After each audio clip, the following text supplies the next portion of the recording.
In the highland winds, silence is never still.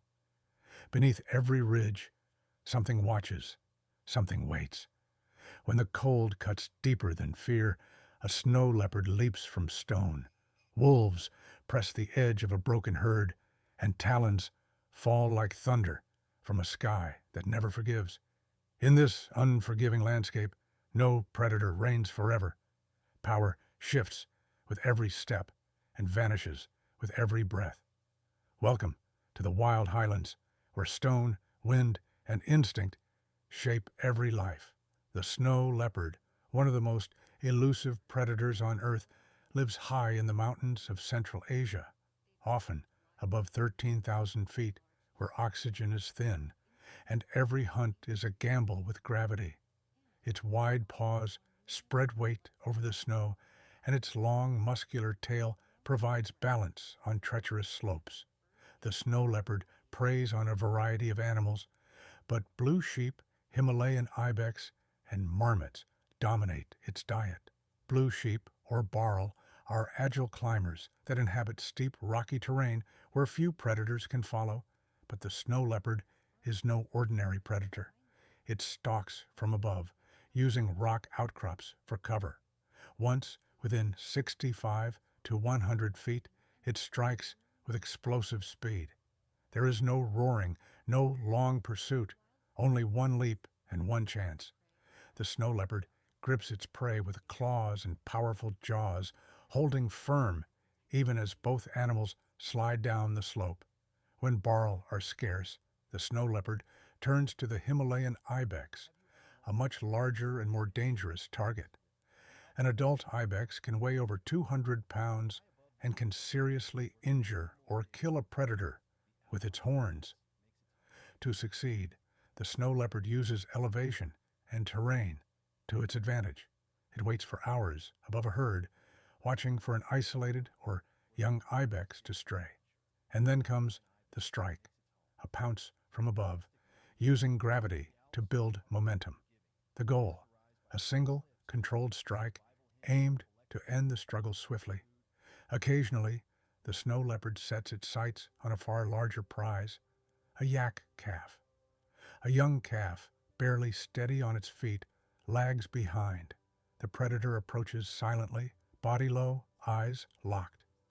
It knows the risk, not just from the mother, but from the herd's sheer size and power. The calf bolts and the leopard retreats just in time, vanishing among the rocks. In this vast, unforgiving landscape, even the most skilled hunter fails more often than it succeeds. And when the odds tip too far, survival demands knowing when to let go. Among the scattered rocks and windswept plains of the high Himalayas moves a creature few expect to find, the Tibetan fox, with squared cheeks, narrowed eyes, and an expression locked somewhere between scorn and suspicion. Its face is unmistakable. But behind that comical look lies a predator, built for precision. The Tibetan fox hunts in a world where there is no place to hide, only wind-scoured rock, low brush, and the cold breath of open ground. Its main prey is the pika, a fast and vigilant creature that rarely strays far from cover. The fox does not give chase. Instead, it moves low and steady, every step part of a rhythm shaped by patience and hunger. When the distance narrows and the timing feels right, it lunges. And when it fails, as it often does, there is no panic. In this empty, unforgiving land, even failure is a lesson carried forward into the next attempt. Tibetan foxes are mostly solitary, but when they cross paths with a Pallas's cat near a shared hunting ground or burrow system, tension rises. A flurry of fur and claws, quick, cautious, controlled, then silence again. In the rarefied air above the plateau, where even breath comes slowly, one predator soars with silent command, the golden eagle. With a wingspan stretching over 7 feet and razor-sharp vision, nearly 8 times stronger than a human's, it can detect the movement of a marmot from more than half a mile away. Among the golden eagle's most frequent targets is the marmot. From over 500 feet above, the eagle scans the slope. A marmot breaks cover, moving slowly toward a patch of grass near its den. The eagle adjusts its angle, locks on, then dives. A narrow miss. This time, the marmot vanishes beneath the grass and lives to see another day. Though smaller prey is most common, golden eagles have been known to take larger animals, including fox kits, rabbits, and occasionally birds in midair. But every larger hunt carries more danger. A single miscalculation, and the predator becomes the injured. That's why timing is everything. In the vast skies above the Tibetan plateau, survival doesn't depend on size, but on flight, focus, and fearlessness. The golden eagle is not the largest, not the strongest, but in this kingdom of cliffs and wind, it may be the most precise killer of all.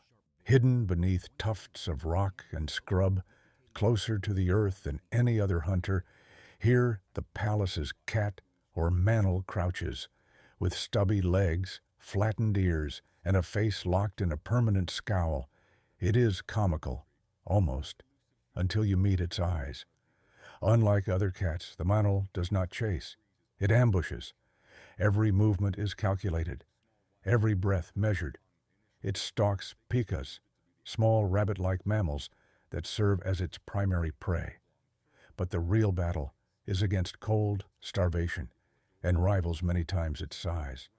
For the Pallas's cat, death rarely comes from hunger. It comes from being hunted by golden eagles or outcompeted by foxes.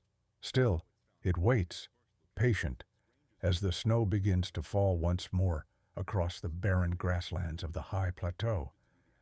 A different kind of predator moves in silence, the Tibetan wolf. Lighter in build than northern wolves, this subspecies has evolved to survive, where the cold is constant and prey is scattered. In the distance, a domestic yak herd. One calf has strayed behind. It's not an ideal target, but options are limited.